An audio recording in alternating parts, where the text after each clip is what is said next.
पंचमी के दिन देवाधिदेव महादेव पर चढ़ाई गई शमी पत्र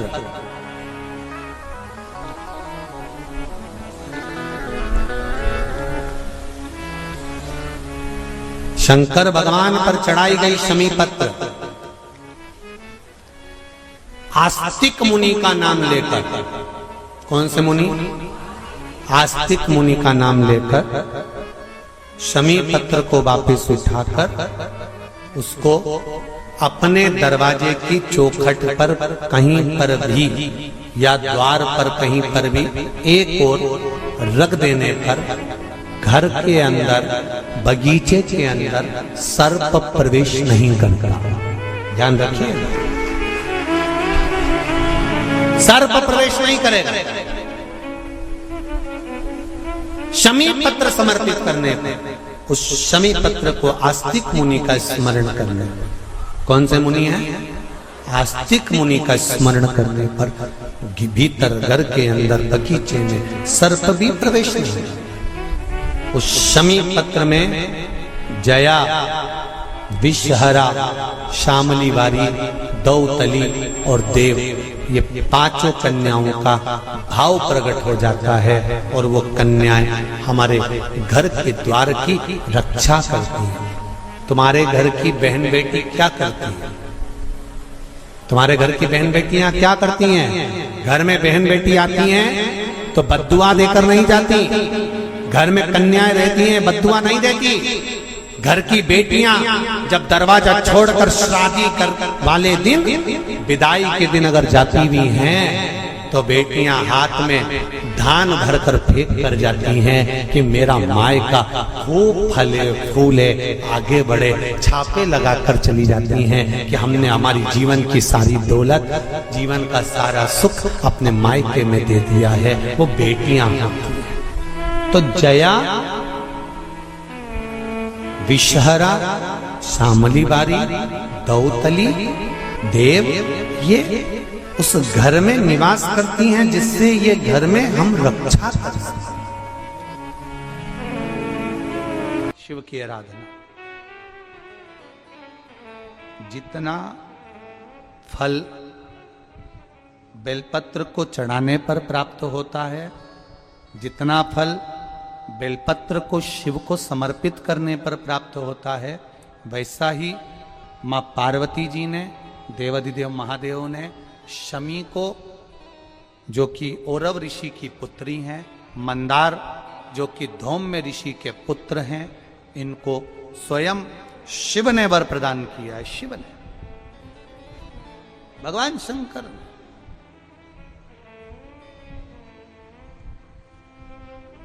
शिव ने वर दे दिया, मां जगत जननी जगदम्बा माता पार्वती ने वर दे दिया, मां आदि शक्ति ने वर दे दिया, पार्वती ने वर दे दिया। सुनो, मां पार्वती जी शमी को कह रही हैं, सुन शमी, सुनो मंदार, देवाधिदेव महादेव ने तुमको वर दिया है कि हजारों लाखों अश्वमेध यज्ञ का फल, स्नान का फल एक शमी पत्र और एक मंदार के पुष्प से प्राप्त हो जाता है। अब मां पार्वती भी शमी को, मंदार को वर प्रदान कर रही। ये मां है, ये माता है। अब एक बार यही बात हमने कथा में कही थी कि दरिद्रता को मिटाने के लिए ये बेलपत्र यहाँ माता जी के, शिव जी के चरणारविंद में, माता जी के हस्त कमल पर ये भगवान का जो सुंदर, मां पार्वती की पीठी का ये सुंदर जो हस्त कमल है और ये चरण भाग हैं, यहाँ समर्पित करो। तो किसी ने पूछा, गुरुजी ये बेलपत्र को यहाँ चढ़ाने से उसका फल क्या मिलता है? तो कहा, मां आद्य शक्ति, मां जगदम्बा, मां जगतधात्री, मां दुर्गा, मां भवानी, मां देवी प्रसन्नता धारण करती। आप अगर शमी के पत्ते को नहीं चढ़ा सकते, महीने में एक बार या दो बार शमी का पत्ता शंकर के ऊपर अवश्य समर्पित करना चाहिए। क्यों? शरीर में अगर कोई बड़ी बीमारी आने वाली होती है तो बाबा उस विष को समाप्त कर देते हैं, मात्र शमी का पत्ता समर्पित कर देते हैं।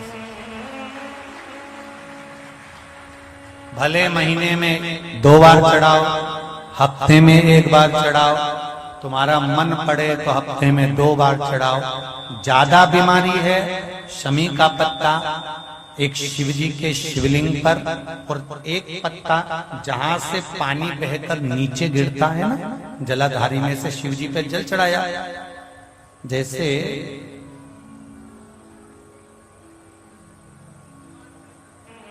ये शिवलिंग, इस पर जल चढ़ाया तो ये पानी बहकर नीचे आता है, तो जहां गिरता है एक पत्ता शिवलिंग के ऊपर और एक पत्ता जहां से जल नीचे गिरता है वहां। अगर ज्यादा बीमारी है और ऐसा लग रहा है कि डॉक्टर कह रहे हैं कि तबीयत ज्यादा खराब हो सकती है, जांचे जाएगी, ये होगा वो होगा, तो एक पत्ता शमी का ऊपर, एक पत्ता जलधारी जो बहकर नीचे आती है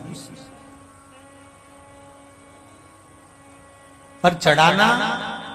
शमी का पत्र रोग मुक्ति के लिए जब चढ़ाया जाता है तो भगवान शंकर का अवधूतेश्वर महादेव का नाम लेकर चढ़ाया जाता है। कौन सा महादेव? जम के बोलो जरा। अवधूतेश्वर महादेव का नाम लेकर चढ़ाया जाता है।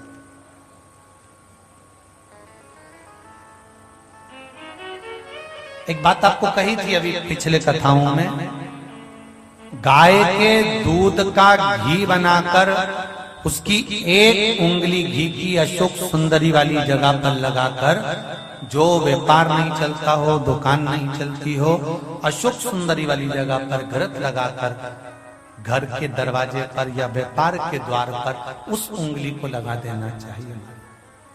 घृत पर होना गाय के घी का। गौ माता शिव पुराण कर रहे हैं, बाबा देवाधिदेव महादेव की कथा कर रहे। संपूर्ण तिलक में, संपूर्ण तिलक में 12 तिलक होते हैं ना, 12 तिलक होते हैं, ठीक है। तो 12 तिलक में 12 तिलक में वो कौन सा स्थान है जहां पर तिलक लगाने पर व्यक्ति नरक नहीं भोगता?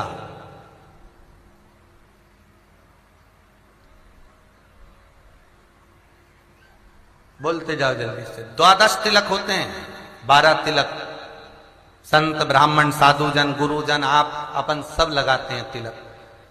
12 तिलक में से वो कौन सा स्थान है जिस स्थान पर तिलक लगाने पर व्यक्ति नरक का भाग नहीं भोगता? वो है घट का तिलक। कहां का तिलक है? घट का तिलक।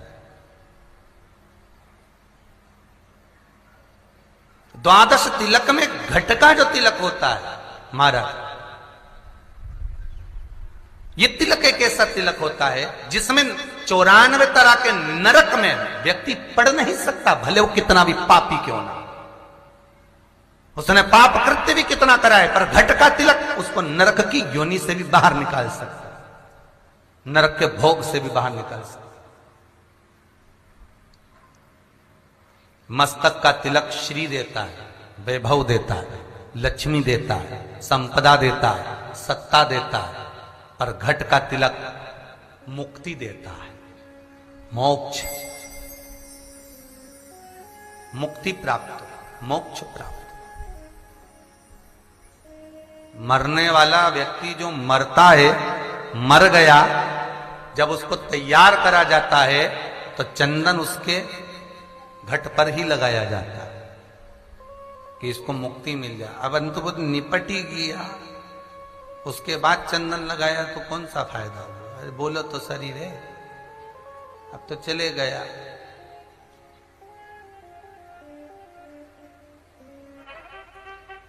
तो एक घट का तिलक, मस्तक का तिलक श्री प्रदान करता है, मस्तक का तिलक लक्ष्मी प्रदान करता है।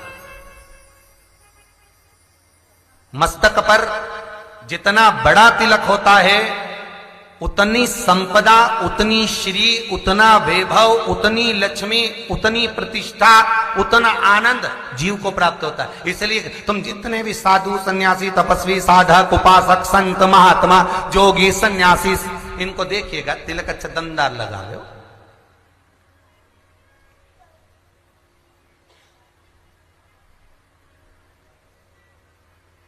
खूब चंदन वंदन जोरदार जोरदार लगा, श्री प्रदान करेगा, पर घट का जो तिलक है, कहीं भस्म मिल गई महाकाल राजा की, कहीं विश्वनाथ की, कहीं चंदन मिल गया बाबा के सुंदर श्री विग्रह का, कहीं हल्दी मिल गई लक्ष्मी के श्री चरणों की, कहीं चावल ही मिल गया श्री स्कंद भगवान के चरणारविंद का, तो वो अपने घट पर अवश्य स्पर्श करे।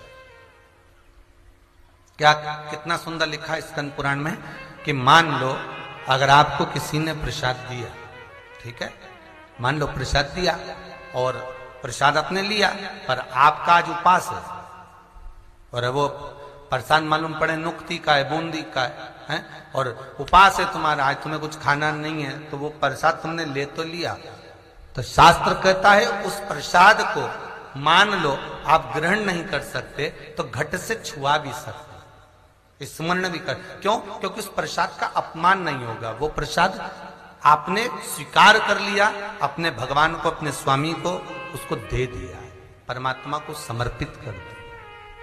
दिखावे से भले गरीब होगे चलेगा, धन से भले गरीब होगे चलेगा, सत्ता और वैभव से भले गरीब होगा चलेगा, पर मन से कभी गरीब मत होगा। ये दिल, ये हृदय, ये चित्त, ये तुम्हारा हृदय, जितना जितना तुम इस हृदय को ये मान कर चलोगे कि मेरे भोलेनाथ ने जो दिया मुझे कम ना दिया, शरीर तो अच्छा दिया ना, हाथ तो अच्छे दिए ना, पांव तो अच्छे दिए ना, नेत्र तो अच्छे दिए ना, भजन करने के लिए मुख तो अच्छा दिया, और जिस घर में मुझे जन्म दिया वो घर भी अच्छा दिया, मेरे परिवार वाले मिले मुझे अच्छा मिला, मेरा छत्तीसगढ़ मुझे मिला और मेरी पवित्र मातृभूमि भारत देश मुझे मिला, इससे बढ़कर वो कुछ नहीं चाहिए। मैं एक हिंदुस्तानी हूं, मैं एक भारतीय हूं, भारत में रह रहा हूं। हमने पहले कथा में कहा अमेरिका में मरने वाले के आगे कभी उसके फोटो में तुम पढ़ना, उसमें लिखा रहेगा डेथ। अमेरिका में मरने वाले के सामने स्वर्गवासी नहीं लिखते। न्यूजीलैंड, हॉलैंड, इंग्लैंड, जितनी जगह पर आप घूमेंगे यहां पर मरने वाले के आगे कभी नहीं लिखा रहता कि स्वर्गवासी। केवल एक भारत की भूमि ऐसी है, यहां पर एक बेवड़ा भी मरता है दारू पीने वाला तो भी उसके नाम के आगे स्वर्गवासी लिखा होता है, क्योंकि भारत की भूमि पर जन्म लेकर मरा है। यहां झूठ बोलने वाला, कपट करने वाला, बेईमानी करने वाला, छल करने वाला, प्रपंच करने वाला भी अगर मरता है तो उसके नाम के आगे स्वर्ग लिखा रहता है, स्वर्गवासी। मतलब वो कितना भी बेकार है पर उसने एक काम अच्छा करा कि भारत की भूमि पर जन्म लिया।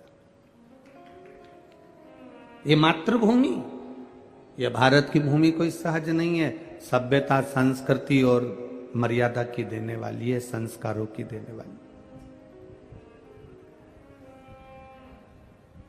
यहां जन्म लेने वाला कोई साधारण नहीं होता, भगवान की अविरल भक्ति करने वाला,